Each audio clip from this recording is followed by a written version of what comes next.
Ayun mga idol, meron ako ditong 2009 na seat mga idol. Ayan.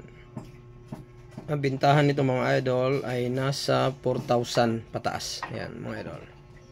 Ito yung 2009 na seat. Ayan. At brilliant uncirculated siya. Ayan o. Naka blister pack. Ayan. Ayan.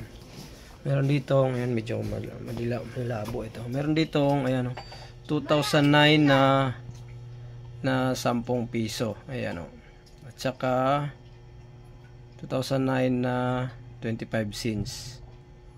And then 2009 na 10 cents. Ayan, lahat po yan siya 2009. 2009 na 1 cents. Saka piso naman na 2009, and 10 pesos naman na 2009. Itong 10 peso mga idol na 2009, yan po yung pinakamahal dyan, or talagang binibili. Yan lang yung 10. Ginawa lang yan siyang set mga idol para maganda siya tignan, at naka blister pack. Ayan, tulad yan, may lagayan ano. Yan siya mga idol, yung kanyang kuway no. Yan mga idol, yan 2009 po yan siya mga idol na seat, galing pa yung Bangko Sentral. Ayan, Bangko Sentral ng Pilipinas. Ito mga idol na nakalagay dito na seat, ito po ay hindi yan nag-circulate ng Pilipinas, meaning hindi siya ginamit or nagamit, hindi siya nagamit sa mga tindahan sa pagbili.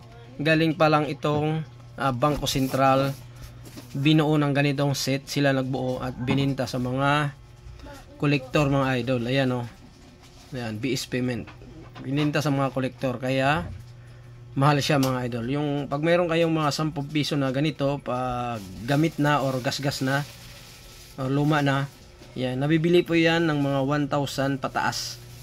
Yan, depende yan sa ganda ng barya mga idol. Yan, pag ganito po medyo bago, ayan, medyo mahal po siya mga idol. Yan, yan.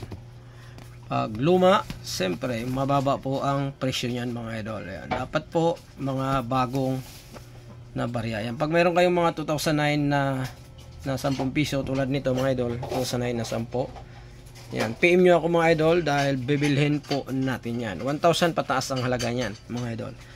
Depende yan sa ganda ng inyong mga barya. Yan, mga old coins dyan mga idol, baka meron kayo ha.